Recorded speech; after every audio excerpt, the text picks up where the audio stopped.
What if a single night of desperation could birth nations that shape history, nations that both defy God's people and, against all odds, lead to the Savior himself?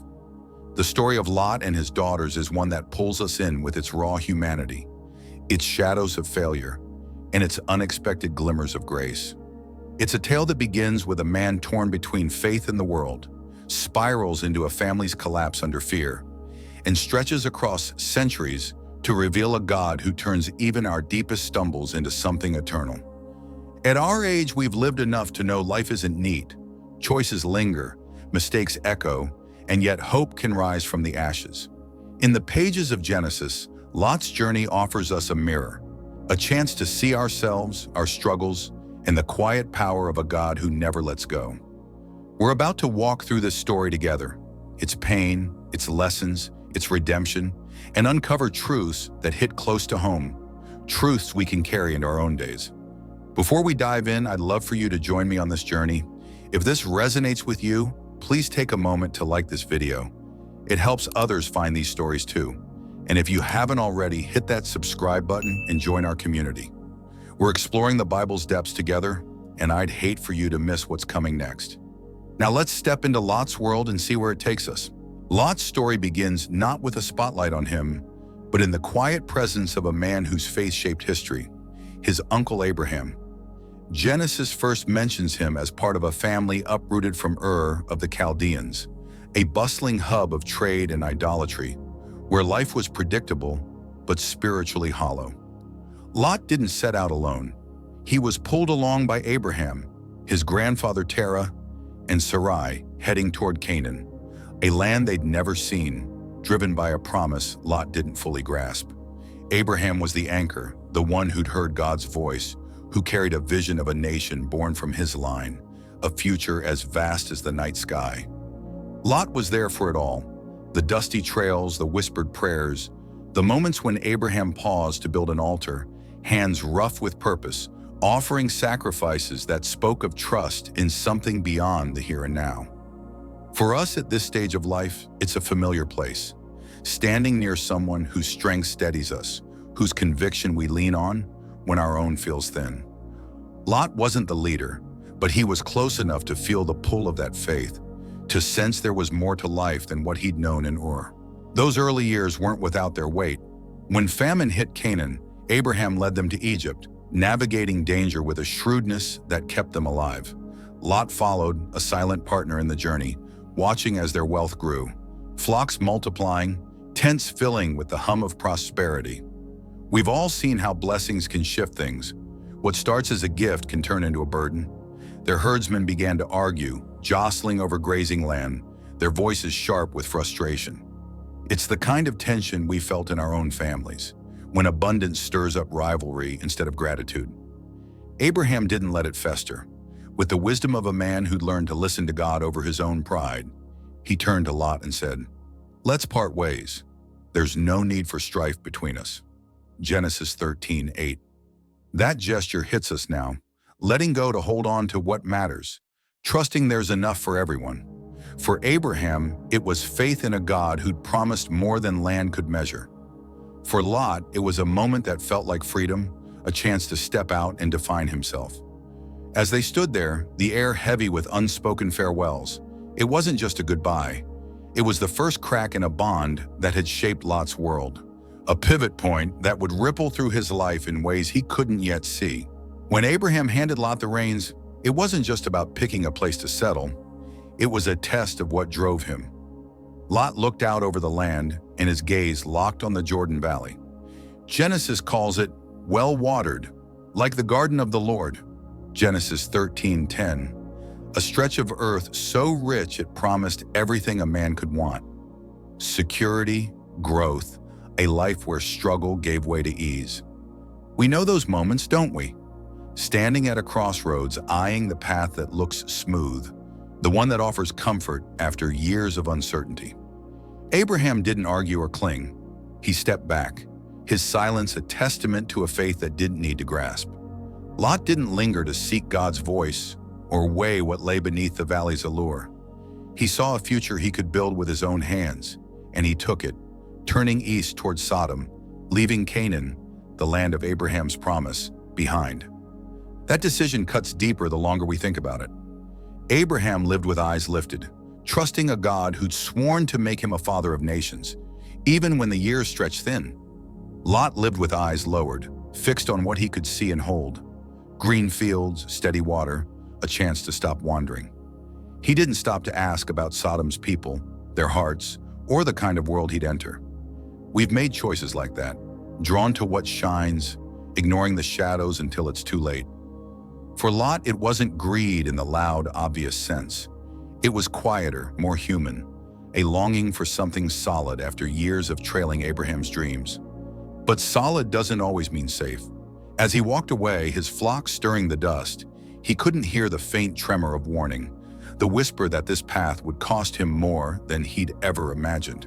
The Jordan Valley wasn't just a new home, it was a snare, a question of whether he'd cling to the faith he'd seen lived out or trade it for a promise that glittered but wouldn't last. We feel the ache of that choice, knowing how often we've chosen the easy road ourselves, only to find it leads somewhere we never meant to go. Sodom wasn't a place Lot could dip into and leave unchanged. It was a tide that pulled him under. He started on the outskirts, maybe thinking he could stay apart, keep his family safe while reaping the land's benefits. But soon he was inside, living among people. Genesis brands, wicked great sinners against the Lord. Genesis 13:13. Ezekiel lays it bare. They were steeped in pride, excess of food and prosperous ease, yet turned their backs on the needy. Ezekiel 16:49. It wasn't one sin, it was a whole way of being. Arrogance that choked out humility, greed that fed on itself, laziness that let suffering go unnoticed. We've seen echoes of that in our own lives, places where people chase what feels good, where right and wrong blur until nothing sacred remains. Sodom pulsed with a dark energy. Wealth flowed, trade, feasts, endless noise. But it was a hollow shell, a city that took more than it gave. Beneath the surface ran a current of cruelty, a hardness that made their pleasures feel empty. Lot didn't walk in blind. He'd sat at Abraham's side, heard talk of a God who valued justice, who saw the cries of the broken. But Sodom didn't whisper. It shouted, drowning out those lessons with a rhythm of indulgence that wore him down. We know that pull, the way a place can creep into you, the way voices around you start to sound reasonable even when they're wrong. He wasn't a stranger there long. He settled in, became part of it. His life tangled in a web that didn't care about the faith he'd once known. Sodom wasn't just where he lived. It was a force that tested him, a mirror showing how far a man can drift when he stops listening to the truth he once held close. For us, it's a stark reminder. Where we plant ourselves matters because the air we breathe shapes the people we become. Lot didn't fit neatly into Sodom's mold, not at first. Peter calls him righteous, a man tormented day after day by the lawless deeds he saw and heard. 2 Peter 2:7-8. That word, tormented, sticks with us. He wasn't numb to it. The selfishness, the brutality, the way Sodom turned everything upside down. It gnawed at him, a constant ache as he watched a world that mocked what he'd learned from Abraham. We felt that too, living somewhere that rubs against our values, where every day tests what we believe. But Lot didn't pack up and leave. He stayed, taking a seat at the city gate, a place of weight, where men like him settled arguments, oversaw trade, held sway. Was it the pull of influence that kept him? The comfort of a life he'd carved out? Or just the weariness that comes when you fought the current too long and let it carry you instead? There was a moment that could have changed it all. War crashed through Sodom, kings from afar taking everything. Lot and his family hauled off as captives. Genesis 14. Abraham didn't hesitate. He gathered his men, chased down the enemy, and brought Lot back, whole, alive, rescued. We've had those rescues, someone stepping in when we've lost our way, offering a hand to pull us out. Lot stood there, face to face with a second chance, the dust of battle still settling. He could have gone back to Abraham, back to a life aligned with something bigger. But he didn't. Sodom called him home, its familiarity, its promise of stability, and he answered. That choice lingers with us, heavy with the truth we've learned over the years. Staying where we shouldn't wears us down, dulls the faith we once held tight. Lot's soul was a battleground, torn between the man he'd been and the one Sodom was shaping. He didn't rally against its ways or try to save it. He lived with it, his heart stretched thin, his righteousness fraying at the edges. It's a quiet sorrow we recognize, watching ourselves bend under pressure, wondering how we got so far from where we started. Then came the night that broke everything open. Two angels walking into Sodom's chaos, Genesis 19:1. Lot saw them at the gate, their calm cutting through the city's clamor, and something woke up inside him. Maybe it was Abraham's memory, those times he'd opened his tent to strangers, sharing bread and hope.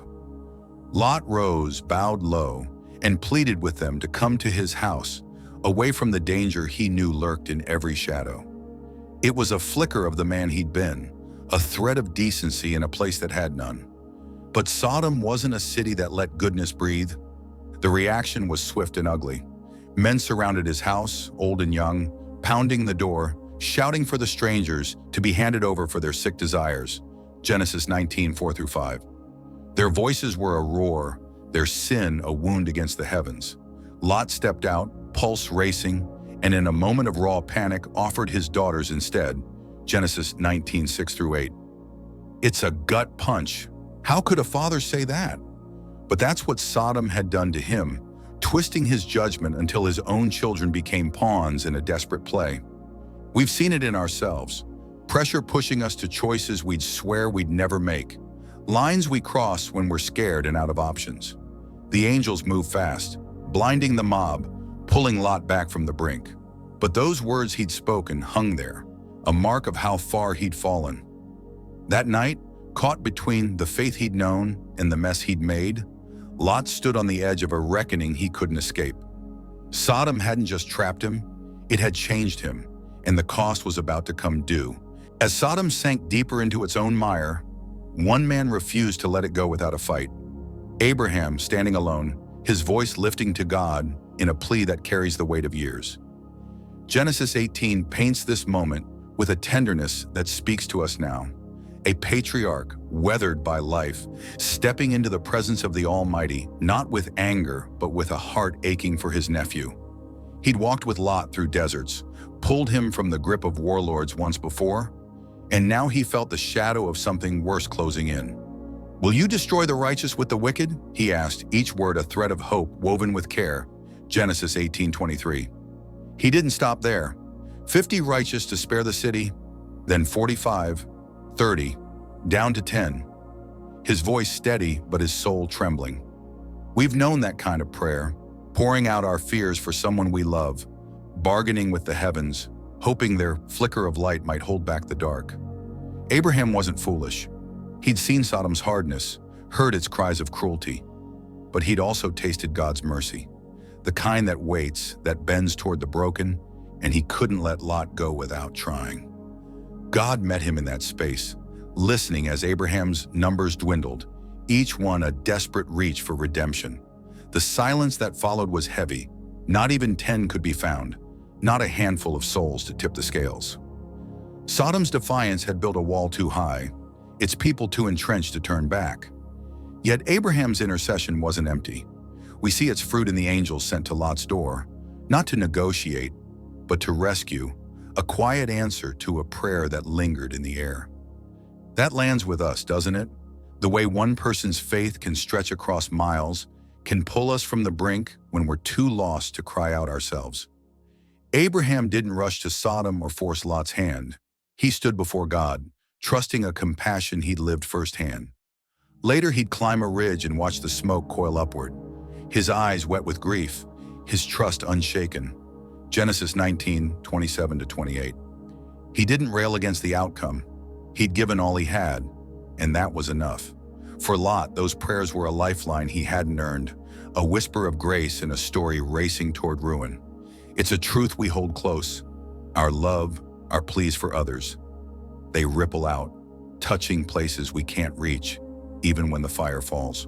When judgment came, it struck with a force that shook the earth, Fire and sulfur pouring from the sky, a torrent that erased Sodom and Gomorrah in a single searing breath. Genesis 19:24. It wasn't a gradual collapse. It was a cleansing, a divine act that left nothing to salvage. We've read how it built to this. Their sins a relentless drumbeat, a defiance that drowned out every chance to turn. Genesis 18:20. Those men pounding at Lot's door weren't a fluke. They were Sodom's soul laid bare. Their lust and brutality a mirror of a city that reveled in its own decay. Scripture calls it very grave, a weight that crushed any hope of mercy. Genesis 18:20. For us, it's a stark lesson learned through years. There's a boundary to God's patience, a line where justice takes hold, and what's left is a reckoning we can't outrun. Lot wasn't prepared, not truly. The angels had to seize him, his wife, his daughters, dragging them from a home already quaking under God's hand. Genesis 19:16. Flee for your lives, don't look back, they urged, their command cutting through the chaos like a blade. Genesis 19:17. We've heard calls like that, sharp, unyielding, demanding we move when everything's falling apart. Lot stumbled forward, but his wife couldn't follow through. She turned, her gaze clinging to what they'd lost, her house, her life, the familiar, and in that heartbeat, she became salt, a monument to regret. Genesis 19:26. That moment haunts us, doesn't it? We felt that pull, the past reaching out, tempting us to hold on when we should let go. Jesus held her up later, a warning carved in eternity. Remember Lot's wife, Luke 17:32. It's not just about following orders, it's about faith, about trusting what's ahead when the behind is ash. She didn't make it. The fire claimed her as surely as it claimed Sodom, leaving Lot with 2 daughters and an emptiness that echoed in the silence. The smoke rose like a shroud, a testament to a God who warns, who waits, but who acts when the time is up. A truth that settles deep, reminding us what's at stake when we ignore the call to move on. They ran first to Zoar, Lot pleading for the tiny haven, his voice ragged with dread, Genesis 19:20. But even there, the air felt wrong, the ground unsteady with the memory of fire. Fear wouldn't let him stay. It drove him higher, into the mountains, into a cave etched in stone. Genesis 19:30. We can see him there. Lot, once a man with a seat at Sodom's gate, now a figure hunched in gloom, his daughters close. The life he'd known burned away. At our age, we've tasted that descent. The way loss rips through, takes what you built, and leaves you staring at the wreckage. The cave wasn't just a roof over their heads, it was a burial place for who he'd been, a hollow where the past pressed in, heavy with what he couldn't change. His wife was gone, his wealth dust, his place in the world a memory swallowed by flame. We know that quiet, the way it wraps around you after everything falls, thick with questions that have no answers. His daughters bore their own scars. They'd watched their mother vanish in a glance, their home collapse in fire, their hopes torn apart in a night. In that cave, grief wasn't a visitor. It was a companion, sitting with them in the dark, whispering fears they couldn't shake. We've lived that too, when life shatters and you're left picking through the pieces, wondering what's left to hold on to.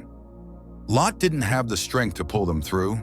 He was as lost as they were, a father broken by years of drifting, unable to offer the faith he'd once brushed against beside Abraham. That stings when we think of it. Abraham, steady through storms, praying while Lot hid, one man rooted in trust, the other uprooted by doubt. The cave became their cage, a space where the world shrank to shadows, where fear took over and hope felt like a stranger. For us, it's a reflection. Those times we pulled back, let despair settle in, and watched the light dim. They sat there, 3 souls unmoored, the roar of Sodom's end still ringing, the weight of starting over too much to bear. In that stark refuge, Lot's daughters faced a fear that twisted into something unthinkable. Our father is old and there's no man left on earth to give us children, the older one said, her tone tight with urgency. Genesis 19:31. They'd seen the sky burn, heard the earth groan. Surely they thought it was over. Every town, every life gone. We can feel the terror in their words, the suffocating dread of being the last, of fading into nothingness with no one to carry on. At our age, we've seen how panic can warp us, how it takes a small truth and spins it into a nightmare that feels real. For them, it wasn't just about living, it was about legacy, a duty carved deep by a world that tied their value to sons, to a name that wouldn't die. They didn't turn to God, didn't wait for a whisper of hope. They moved, filling Lot's cup with wine night after night, lying with him in his stupor. Genesis 19:33-35. Moab and Ammon came from those shadowed nights, sons whose names would birth nations. Genesis 19:37-38. It's a story that stops us cold. How could they do it? But peel it back. It wasn't lust driving them. It was survival, a desperate lunge at life when they thought death had won. Lot didn't know. Scripture insists he was lost to the wine, a father stripped of will, undone by his own collapse. We've watched people we care about stumble like that, making choices in a fog, pushed by pain they can't voice. Their act crossed every line God had drawn, a sin that scars the page. But it was human, raw, jagged, born from a terror we can touch. They had no Abraham to guide them, no faith to lean on, no promise to hold. In that cave, they saw only one thread to grasp, a path forged from fear and loss. We feel the heft of it, the way desperation can shove us past reason, past holiness, into a place we'd never go with clear eyes. Moab and Ammon were the fruit, a beginning steeped in sorrow, a choice that would ripple through time with a weight they couldn't fathom. That decision didn't spring from nowhere. It was Sodom's echo ringing in their souls. Lot's daughters didn't grow up untouched. They'd lived in a city where truth twisted to fit desire, where morality bowed to need. We've seen how a place marks us, how years in a hard world, a skewed circle, can sink into us, shift how we see everything. They'd walked Sodom's paths, felt its pulse, arrogance, excess, a disregard for anything beyond the moment. That night their father offered them to a mob wasn't a one-off. It was a crack that ran deep, a betrayal that taught them safety was a lie, Genesis 19:8. We know that wound, when trust splinters, when the ones we count on bend under pressure, and the ground feels unsteady beneath us. Lot didn't guard them from it. He'd heard Abraham's tales, God leading through wilderness, keeping covenants, but he let them fade, let Sodom's voice grow louder. He stayed, soaked in its ways, and never gave his daughters the anchor to resist. Deuteronomy presses us to teach, to root our own in what's real, Deuteronomy 6:7. But Lot didn't. Maybe he'd lost the will long before. When the fire came, they had only Sodom's playbook. Take control, make it work, let the goal excuse the cost. We've seen that legacy, how what we live, not just what we say, flows into those we raise, shapes their hands when ours falter. They turned to wine and a plan that broke God's heart, birthing Moab and Ammon, nations that would shadow Israel's path. It's a truth that sits heavy. Where we plant ourselves doesn't end with us. It spills over, a tide we can't always turn. They fled Sodom's ruin, but its lessons clung tight, a specter that whispered in the stillness, driving them to a choice that would echo far beyond the cave's cold walls. From the cave's desperate shadows, Lot's daughters gave life to Moab and Ammon, sons whose births were more than a family's clinging to existence. They were the roots of nations, Moabites and Ammonites, whose presence would ripple through Israel's story with unrelenting force. Genesis 19:37-38. For us, looking back across the years, it's a shift that lands heavy. What began as a frantic act to defy extinction grew into something sprawling, something laden with discord. These weren't tribes content to fade into the hills. They carved out lands east of the Jordan, their numbers swelling, their voices rising in opposition to God's chosen people. Numbers 22-24 captures it vivid and tense. Balak, a Moabite king, pacing his palace, his heart pounding as Israel's tents dotted the horizon, hiring Balaam to curse them, only to hear God turn every word into a blessing. We've known that echo in our own lives. Choices made in a moment of weakness, planting seeds that sprout into battles we didn't plan, stretching far beyond our own days. The Ammonites bore a sharper sting. Judges 3:13 tells of their pact with the Amalekites, storming through Israel's towns, claiming ground with a grip that wouldn't loosen, while 1 Samuel 11 paints Nahash, their leader, snarling demands to blind a city's men as a price for peace, a malice that cuts deep with its cold precision. These weren't brief clashes. They were a legacy of resistance, a tide that surged from that cave's fractured choice into generations of struggle. At our age, we've seen how the past unfurls, how a single step, taken in haste or hurt, can set a course we can't rewind, its waves crashing into lives we'll never meet. Moab and Ammon didn't turn to the God Lot once brushed against.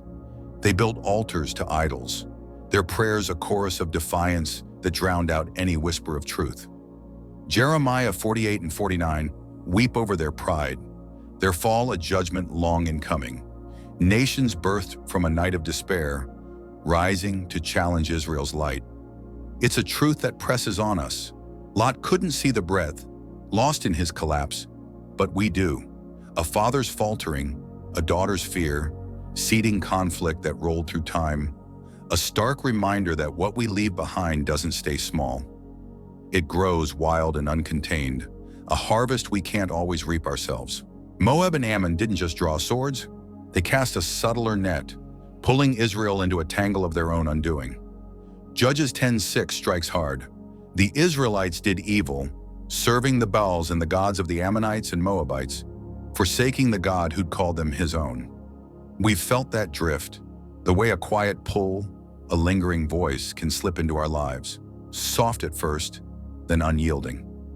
The Moabites knelt to Chemosh, a deity whose altars smoked with offerings that curdled the soul, rites no one should countenance. While the Ammonites' Milcom mirrored that darkness, their worship a wound against all that's holy. These weren't distant dangers. They were close, their lands brushing Israel's edges, their ways weaving through marketplaces, shared tables, moments of unguarded trust. Numbers 25 lays it bare.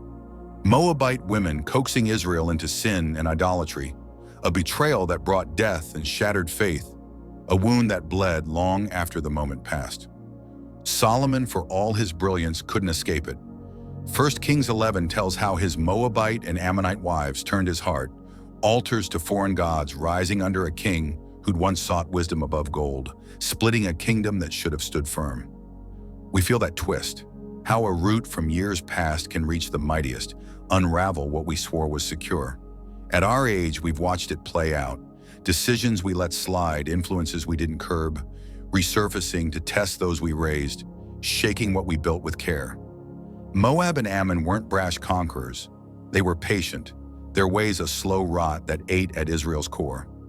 Ezekiel 25 calls out their mockery, their delight in Israel's falls, a legacy that didn't just oppose but enticed, luring God's people into a dance with ruin. Hosea 9:10 echoes the grief, Israel turning to shame like their fathers, seduced by what should have been shunned. We know that fight, the silent struggle to cling to truth when the air hums with something easier, something wrong. Lot's daughters couldn't have seen it, but their choice birthed a force that lingered, a temptation that stretched through time, a warning that what starts in a shadowed corner can spread, pulling others into its sway long after the spark is gone. Yet from that knotted line came a woman who broke the mold. Ruth, a Moabite whose story shines through the murk like a flame in the night.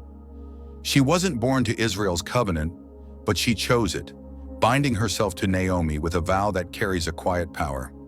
Where you go, I will go. Your people will be my people, and your God my God. Ruth 1:16. We've known people like her, souls who rise from a rough past, who reach for something higher and shift the course of everything. Ruth didn't drag Moab's chains behind her. She shed them, stepping into Bethlehem with nothing but loyalty and a heart open to a God she'd only begun to know. Her life met Boaz's, a man of steadfast grace, and their union bore Obed, grandfather to David, a king whose bloodline would cradle Jesus, Matthew 1. It's a turn that catches us off guard, How a thread from Lot's despair could weave into the Savior, a hope that no darkness could quench. Ruth's story isn't a mere aside. It's a cornerstone, a testament to God's ability to turn brokenness into beauty. She didn't erase Moab's shadow, its battles rolled on, but she stood apart, choosing trust over tradition. We've seen that miracle in our own stretch of years, someone stepping out of a place we'd given up on, proving grace can reach where we can't. Lot's daughters grasped at life in fear, their hands trembling. Ruth reached for it in faith, her steps firm. That contrast stirs us now, knowing our failures don't lock the door, that God can draw light from the dust we scatter. Her place in Christ's lineage isn't luck, it's design, a sign that no origin is too stained for him to renew. At this stage, it's a balm we hold close. Our regrets, our wounds, they're not the final stroke. They're clay in hands that mold eternity. Ruth was Moab's daughter, but she became Israel's own, a bridge from a cave's anguish to a redeemer's birth. A whisper that even the bleakest beginnings can yield a harvest that endures, a promise that lifts us when we've stumbled too far to see the way. Lot's life doesn't vanish with him. It lingers, pressing truths into our palms we can't turn from. Abraham and Lot shared a start, but their roads forked wide, Abraham grounded in faith, Lot swept by compromise. Romans 12:2 calls us to it, sharp and clear. Do not conform to this world, but be transformed by the renewing of your mind. A charge Abraham breathed, his days a rhythm of trust, while Lot let the world's hum drown it out. We felt that strain, the nudge to bend, to soften what we know, testing whether we'll stand or slip. Jesus pointed back to Sodom, to Lot's wife, saying, "Whoever seeks to save his life will lose it." Luke 17:33. A warning that rings loud at our age. A reminder that gripping what's fading can cost us what lasts. Lot's fall wasn't a leap, it was a drift, a slow unraveling that maps how, where we root ourselves, shapes who we become. A lesson etched in every step he took. Their paths stand stark. Abraham's faith bore Isaac, a nation, a promise kept through fire and time. Lot's wavering bore Moab and Ammon, strife that shadowed Israel's way. We've lived that split, trust that builds something lasting, fear that tears it down. Matthew 11:23-24 has Jesus grieving cities that ignored miracles, saying Sodom might have turned if given their shot. A jolt about hardness, about chances we've let slide ourselves. Psalm 1 contrasts the righteous and the wicked, a tree by water versus chaff in the wind. A picture Lot blurred, choosing a seat among the lost. His story demands we look hard. Where do we stand? What voices do we heed? At this point, we see it clear. Our choices don't end with us. They flow on, marking those who follow. Jeremiah 50:40 ties Sodom's ruin to later rebellions, a thread of what happens when we defy the call.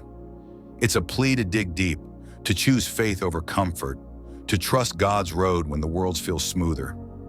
Lot didn't weigh the cost, but we can, a guide to hold firm before the drift pulls us under. A call to live what we've learned before the echoes turn sharp. Through every turn, God's hand never wavered, a truth that roots us now. Lot's daughters chose in terror, birthing nations that defied Israel's path, but God bent even that to his will. Romans 8:28 holds us steady. All things work together for good to those who love God. Not that all is good, but that he redeems it, weaving purpose through our wreckage. We've seen it across our years, failures turned to stepping stones, losses spun to lessons we couldn't have planned. Ruth's rise from Moab to Christ's line is the proof. God doesn't cast off the shattered, he gathers it, threading grace through every crack. Lot faltered, his daughters strayed, but the story stretched past them, to a stable, a cross, a promise that outshines every stumble, a hope that lifts us when we've fallen too far to stand. 1 Corinthians 15:33 cuts deep. Bad company corrupts good character. Lot paid that toll, his life a caution we feel in our marrow. We've tasted it too, staying too long where we shouldn't, letting the wrong roots sink in. Yet God's sovereignty rises higher. He took a cave's despair and spun redemption from it, a savior from a line steeped in shame. Isaiah 55:8-9 lifts our eyes. My thoughts are not your thoughts, nor are your ways my ways. A comfort when we've knotted the strands. At this stage, it's a lifeline we grip. Our missteps don't write the end. His plan bends toward light even when we can't trace the curve. Lot's legacy bore conflict, but Ruth's bore salvation, a balance that unveils his might, turning ruin to renewal, grief to grace. Proverbs 16:9 nods to it. A man's heart plans his way, but the Lord directs his steps. A truth Lot missed, but we can claim. It's a call that rings true, to trust him through the chaos, to step from what weighs us down, to believe he's crafting something whole from what we've broken. Lot didn't see the finish, but we do. A hope that steadies us, a grace that pens a future we can't yet hold, a promise that what we've lost can still find its way home. Lot's story leaves us with a tapestry woven from human frailty and divine faithfulness. A man who drifted, daughters who grasped at survival, and a legacy that bore both conflict and, astonishingly, salvation. At its heart, it's about choices, how they shape us, how they stretch beyond us, and how God's grace can redeem even the darkest threads. We've seen Moab and Ammon rise from a cave's despair, nations that challenged Israel yet gave us Ruth, a woman whose faith bridged to Jesus himself. It's a reminder for us at this stage of life. Our missteps don't define the end. God does. He takes our ashes, our regrets, our fears, and crafts hope we couldn't imagine, a hope that whispers we're never too far gone. Lot didn't see the full arc, but we do. A call to trust, to step away from what pulls us down, and to lean into a God who's bigger than our failures. What about you? Where have you seen God turn your own stumbles into something good? Or where are you still waiting for that hope to break through? I'd love to hear your thoughts in the comments. Your stories matter, and they add to this journey we're on together. If this moved you, please give it a like. It helps spread this message further. Share it with someone who needs it. Maybe a friend or family member wrestling with their own choices. And if you haven't yet, hit that subscribe button and tap the bell. We've got more stories like this coming, and I'd love for you to be part of it. Thanks for walking through this with me today. Until next time, take care, and I'll see you in the next video.